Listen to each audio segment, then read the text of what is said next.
On February 4, 1871, Frank Leslie's illustrated newspaper published this image titled "A Delegation of Advocates of Women's Suffrage Addressing the House Judiciary Committee." This image portrays the beginning of women's suffrage. The women included in this image are Elizabeth Cady Stanton and Susan B. Anthony, who are seated at either side of the speaker. Frances Willard was the president of the Women's Christian Temperance Union. She and many other women's movement activists introduced the women's era in the 1890s. Willard's speech during a Massachusetts shoe factory strike addressed the problems women were facing in America. She said, "A wider freedom is coming to the women of America. Too long has it been held that women has no right to enter these movements. So much for the movements. Politics is the place for women." The women's era became a popular topic among American society in the 1900s. The Progressive Era, as described by Benjamin P. DeWitt, was a time when Americans realized that they were not free. Advertising had even begun to exploit the women's movement for rights. An advertisement from Kellogg's Corn Flakes, Votes for Women, depicts young girls picketing with Kellogg's Toasted Corn Flakes boxes at the end of their sticks. Alice Shepard's review of women's suffrage cartoons explains that American women emerged as political cartoonists early in the 20th century, with suffrage as their focus. The image of the suffragist underwent a parallel transformation at the hand of women artists, particularly Nina Allender. Prior to 1912, the suffragist was typically an unattractive old maid and identified with a ubiquitous Votes for Women banner. In contrast, Allender portrayed an attractive, energetic, slender young suffragist who displayed intelligence and dedication to her cause. In this particular cartoon, it states that a woman is subject to gossip and only interested in fashion unless she has other things, like voting rights, to put her mind to. In another cartoon, a woman is not unsexed in order to clean her home, work as a nurse, in a factory, as a seamstress, or as a waitress. However, being a female does deny her the right to vote. Women's suffrage was also depicted in fine art. Suffrage Meeting is an oil painting by Teresa Bernstein from 1914. As stated by Maria Dennison in a review of art during the women's suffrage campaign, Bernstein's The Suffrage Meeting depicted a soapbox orator in a crowd made up of very real women and men who can vote.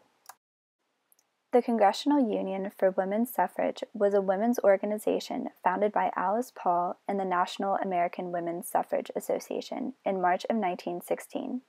This advertisement was published by the Congressional Union.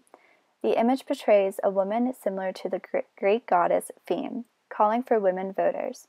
The body of the ad claims that the Democratic candidates for Congress are the ones blocking the national suffrage amendment. Margaret Sanger was an advocate for the birth control movement. She was outspoken and called for constitutional changes. She agreed that a woman had a right to control her body. In 1916, she opened a clinic in New York City to distribute birth control information and devices to women in need. Sanger published her own journal called The Woman Rebel. The Woman Rebel published controversial covers, like the one seen here, and articles which gave women everywhere a voice. Although birth control laws were to be determined by each individual state, Sanger's movement slowly but surely helped change birth control laws across the nation.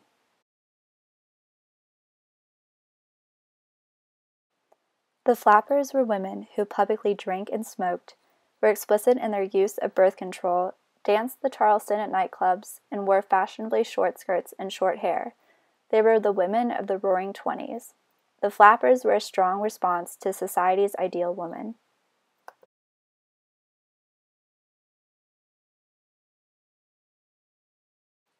The 19th Amendment was finally ratified on August 18, 1920.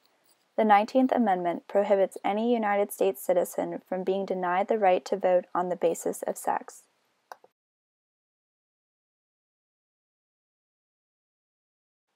While women had the right to vote since 1920, their presence in society was still limited. During World War II, the nation relied on woman power. Women were now responsible for the work in factories that the men had left for war. This form of propaganda motivated American women to do their part during the war. However, American women also used this time to voice their concerns about equal pay for equal work, maternity leave, and daycare.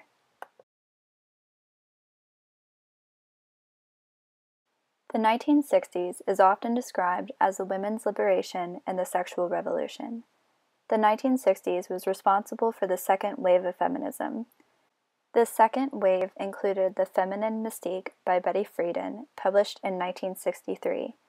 The Feminine Mystique is a commentary on how women's lives still centered around the home and how women needed to feel empowered by their own femininity.